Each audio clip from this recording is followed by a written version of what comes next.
Hello everyone, কেমন আছো? চলো এবারে জামাই ষষ্ঠীটা আমরা কিভাবে সেলিব্রেট করলাম তোমাদের সাথে শেয়ার করি। প্রথমেই দেখছো একটা সুন্দর করে ডেকোরেশন করা, ওটা আমি করেছি জামাই ষষ্ঠী উপলক্ষে।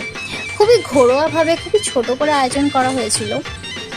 আমার জিজু তার শাশুড়ি মা মানে আমার জেঠিমার কাছ থেকে জামাই ষষ্ঠীর রিচুয়ালগুলো সেরে নিচ্ছে।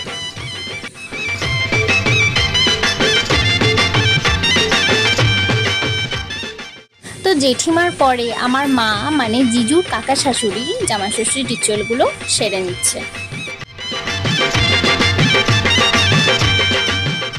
তো গাইস, তারপরে আমরা চলে গেলাম কেক কাটিংয়ের পর্বে। জামাই ষষ্ঠী বলে কথা, কেক কাটিং করে সেলিব্রেট হবে না তা কখনো হয়?